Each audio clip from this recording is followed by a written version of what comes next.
मिलेगी, मगर क्या आप और आपके जितने भी सियासतदान हैं दूसरी जमातों के, वो माजी में जो सियासत करते रहे, इस्टेब्लिशमेंट के साथ समझौता करते रहे, सौदाबाजी करते रहे, तो क्या अपनी तारीख को आप दुरुस्त करेंगे आप सियासतदान? Sir, I think the first step इस कायदे अवाम शहीद जुल्फ़िकार अली भुट्टो के केस में तो आप इंसाफ दो। उस आइन का जिनका इन्होंने हर जस्टिस ने ओथ लिया है कि हम इसका तहफ़्फ़ुज़ करेंगे, उसका बानी को कत्ल किया गया, शहीद किया गया, उसमें हमारा एक पूरा इतने साल गुजर चुके हैं, तो उम्मीद है जब हमें इंसाफ मिलेगा तो फिर जब आपके सवाल है उनको भी हम रोक सकेंगे। शहीद भुट्टो हो या यूसुफ रज़ा गिलानी केस हो या उसके बाद शहीद रानी हो, एक तारीख है पाकिस्तान पीपल्स पार्टी की कुर्बानियों की, और इस तरह के और भी फैसले आए हैं। जब पंजाब के वज़ीर आज़म को तो यहाँ से रिलीफ मिलता था, लेकिन पीपल्स पार्टी के को यहाँ से कभी भी रिलीफ नहीं मिला। उसी तरह की तलवारें फिर चल रही हैं, चाहे वो पनामा पे हो और या चाहे जो अभी सूरत हाल हो। तो आपने जिस तरह कहा कि हम रास्ता बंद करना चाहते हैं, तो आप समझते हैं एक ज़ीर सियासतदान है, यंगस्टर हैं, कि आगे आप खुद बातचीत शुरू करें सियासी लीडर से। एक तो आपका सवाल का जो शुरू था वो बहुत अच्छा था, मगर उम्मीद है कि इस बार सिर्फ़ और सिर्फ पीपल्स पार्टी को और पाकिस्तान के अवाम को कायदे अवाम के केस में रिलीफ मिलेगा। बाकी जमातों का भी हक है, उनको भी इंसाफ मिलना चाहिए, चाहे वो मुस्लिम लीग नवाज़ हो, चाहे वो तरीके इंसाफ हो, उनको भी हर किसी को ये हक है कि आइन कानून के मुताबिक उनका केसेस का फ़ैसला किया जाए। मगर कायदे अवाम शहीद जुल्फ़िकार अली भुट्टो का केस कब से पेंडिंग है, किसी और को इंसाफ मिल ही नहीं सकता है जब तक कायदे अवाम को इंसाफ। पाकिस्तान के अवाम इस इदारा को इंसाफ देने वाला इदारा मानेगा नहीं जब तक कायदे अवाम शहीद जुल्फ़िकार अली भुट्टो को इंसाफ मिलेगा। फिर शायद उनको ये उम्मीद हो कि आम पाकिस्तानी को भी इस इदारा से इंसाफ मिल सकता है।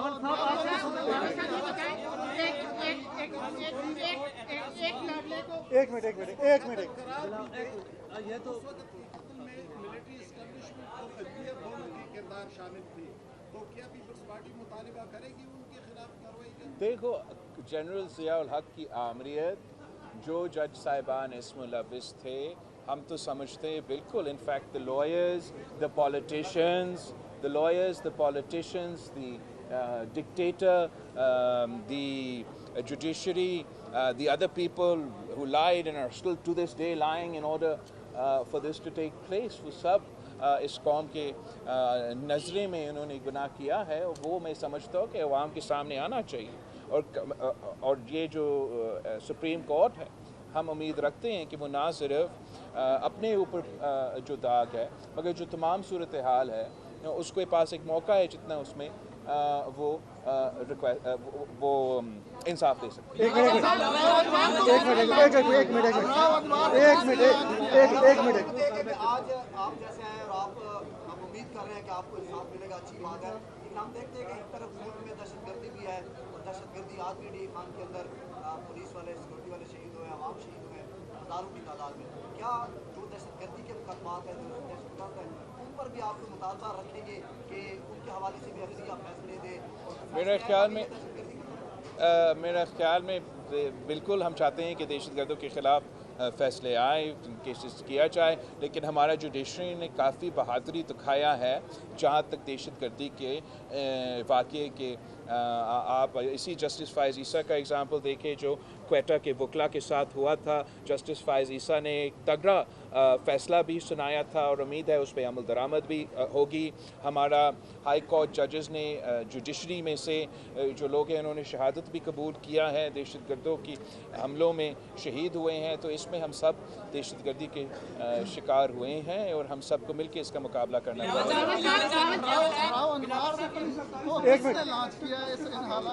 देखो, जहाँ तक ये साहब है, हम सब जानते हैं, आप भी जानते हैं, आप भी जानते हैं कि ये किसका खिलौना है और उन्होंने ही इसको लॉन्च किया होगा।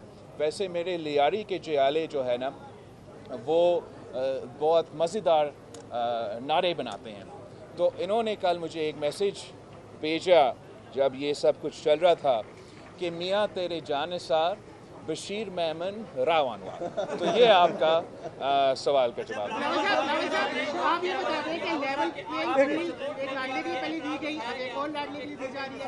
क्या पीपल्स पार्टी के लिए लेवल प्लेइंग फील्ड मिलेगी? इलेक्शन में नहीं मिलेगी? ज़रारी साहब कहते हैं कि इलेक्शन हो सकता है डिले हो जाए 10-20 दिन, तो उसमें क्या कहेंगे? सवाल लेना साहब के बराबर आपने सुप्रीम कोर्ट के हवाले से बात की है और इसका एतबार का भी इजहार किया है। इसी सुप्रीम कोर्ट ने 8 फरवरी को इंतखाबात के हवाले से बात की। आसिफ जरदारी साहब ने रात को इंटरव्यू में ये बात कही कि इंतखाबात आगे भी जा सकते हैं। जहाँ तक सर सवाल ये है कि राव अनवार ने बड़े संगीन इल्ज़ामात लगाए हैं, इस पर आप क्या कहेंगे? ओके, सो जहाँ तक उस सवाल का मैंने जवाब दे दिया। जहाँ तक फरवरी 8 का इलेक्शन दिन है, उस पे जस्टिस फायज़ ईसा साहब ने खुद कहा था कि पत्थर में लिखा हुआ है, कुछ सवाल ना करे कि फरवरी 8 के आगे इलेक्शंस हो सकते हैं। जहाँ तक सदर जरदारी का बयान था, मेरा ख्याल में अगर आप तफसील से उस इंटरव्यू को देखते हैं तो सदर जरदारी कह रहा था कि इलेक्शंस टाइम पे होंगे। जब उसको मज़ीद प्रेस किया गया, उसने आपका जो जवाब है वो दिया, और वो उसको आप आउट ऑफ कॉन्टेक्स्ट ट्विटर पे, इसलिए वालिद साहब ये सोशल मीडिया का और जो ये नया तरीक़ेकार है उसमें इस तरीके से पेश किया जा रहा है। तो मैं आपका शुक्रिया करता हूँ कि आपने मुझे ये मौका दिया कि मैं क्लैरिफाई करूँ। पाकिस्तान पीपल्स पार्टी जस्टिस फायज़ ईसा पे 100% एतमाद करते हैं, और ख़ास तौर आज के बाद जो ये सिलसिला चलता आ रहा है, तो जस्टिस फायज़ ईसा साहब ने वाज़े तौर पे, ताकि कहीं कोने में कन्फ्यूजन ना हो कि फरवरी 8 पे पत्थर में लिखा हुआ है, कोई उस पर बात भी ना करे, इलेक्शंस होंगे। अगर मुझे कोई ऐसे लगता है कि इसमें कोई तब्दीली आया है तो I'll be the first person to come down। कब तक ये सिलसिला जारी रहेगा कि जो पॉलिटिकल फोर्सेस हैं उनको जो है डिक्टेटर्स जो है सर, कब तक ये सिलसिला जारी रहेगा? सर, कब तक ये सिलसिला जारी रहेगा कि जो डेमोक्रेटिक फोर्सेस हैं, डेमोक्रेसी पे जो यकीन रखती है फोर्सेस, उनको जो है एस्टेब्लिशमेंट जो है उनको चलाती रहेगी? आया ये वक्त आ नहीं गया कि जो चार्टर ऑफ डेमोक्रेसी उसको रिवाइव किया जाए और ये सारी चीज़ें एक होल थम ये वक्त बहुत पुरानी तो पाकिस्तान पीपल्स पार्टी का मौक़िफ़ है, मुतालबा है कि हम सब मिल के अपने दायरे में रह के काम करें, और इसका मतलब ये है कि सारे बाकी इदारे भी अपने दायरे में रह के काम करें, और सियासतदान भी सियासत के दायरे में रह के और जमहूरियत के दायरे में रह के ही काम करें। तब ये मुल्क चल सकेगा, तब हमारा मईशत चल सकेगा, तब हम एक मॉडर्न रियासत बन सकेंगे। अफसोस के साथ आपको बताना पड़ रहा है कि मैं इन पुराने सियासतदानों का पुराने सियासत को अब देख चुका हूँ, और उनका कोई रवैया नहीं है कि इन्होंने अपने रवैया चेंज करना है। उन्होंने वही पुराने सियासत करना है जिससे ना ये मुल्क तरक्की करेगा, ना हमारा मईशत तरक्की करेगा, ना हम इस हाइपर पार्टिसान, हाइपर पोलराइज एनवायरनमेंट से निकल सकेंगे। हमें इस बुखार को तोड़ना पड़ेगा जहाँ सियासत को और सियासी अख्तलाफात को हमने ज़ाती दुश्मनी पे पहुँचाया है। और अगर आप ये नहीं पहचानेंगे कि हम सब पाकिस्तानी हैं, चाहे आप पीपल्स पार्टी से ताल्लुक़ रखें, आप नून लीग से ताल्लुक़ रखें, आप PTI से ताल्लुक़ रखें, आप सब पाकिस्तानी हैं, आप सब मुहिब वतन हैं। आप सब ये फैसला करें कि हम इख्तलाफात भी रखेंगे मगर साथ मिलकर इन तमाम मसाइल का हल निकालना पड़ेगा। मेरा ख्याल में कि जो पुराने तरीक़ेकार है इसको जितना जल्दी हम दफन कर सकते हैं, ये नफ़रत की सियासत, ये तकसीम की सियासत, और एक नया सियासत मुतारफ़ करे, फिर हम पाकिस्तान के अवाम का